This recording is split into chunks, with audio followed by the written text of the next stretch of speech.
Դպրոցներում քննական շրջան է այս օրերին գիտելիքի ստուգում են անցնում 4-րդ, 9-րդ եւ 12-րդ դասարանցիները։ Մասնագետները հուսով են գոնե այս տարի լավ արդյունքներ կլինեն։ Գաղտնիք չէ, որ վերջին տարիներին դպրոցականների կրթության որակը առանձնապես չի փայլում։ Կրթության ոլորտի փորձագետներն են ահազանգում, Հայաստանում համատարած անգրագիտություն է տիրում։ Տարական դպրոց ավարտելուց հետո 4-րդ դասարանից հետո 5-րդ դասարան, եւ որ արդեն առարկայացանկը լայնվում է աշակերտների մոտ, մենք հստակ տեսնում ենք, որ երեխաները պարզ ընթերցանության հետ կապված խնդիրներ ունեն, տեքստը կարդալու եւ հասկանալու խնդիրներ կա։ Թեև կրթական գերատեսչությունից վստահեցնում են ցուցանիշների բարելավում է նկատվում, այդուհանդերձ ուսուցիչները հակառակն են պնդում։ Ասում են նշանակված գնահատականները իրականությունը չեն արտացոլում։ Անգրագիտության մակարդակը բարձրացել է վերջին ժամանակներս։ Ու դա ունի իր պատճառները, մասնավորապես այս նոր չափորոշչով գնահատման համակարգը, չէ, որ մենք օրինակ բանավոր բաղադրիչից չենք կարողանում գնահատական նշանակել։ Գնահատականը նշանակում են գրավոր աշխատանքների հիման վրա,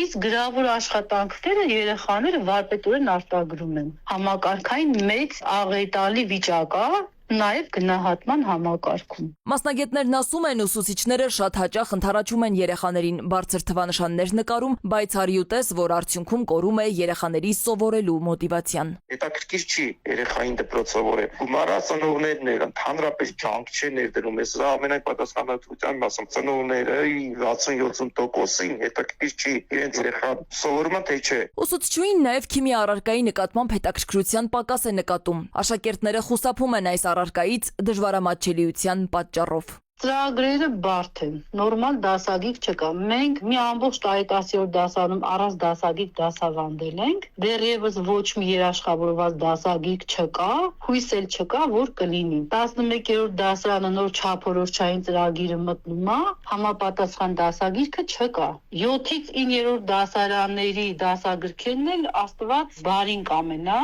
Կրթության փորձագետը խնդիրը խորքային է համարում ու նկատում։ Կրթական ցենզի անկումը անհապաղ կանխել է պետք։ Չի կարելի մատների արանքով նայել գիտելիքին։ Հորդորում է ծնողներին զգոնություն ու գերպատասխանատվություն ցուցաբերել սեփական երեխաների ապագայի նկատմամբ, միաժամանակ վկայաբերում միջազգային փորձը։ Էստոնիայում օրինակ, եթե աշակերտը դպրոց է հաճախում տնային աշխատանքները չկատարած, ծնողը ենթարկվում է վարչական պատասխանատվության։ Սվետլանա Ավդիշյան, ժամը լրատվական։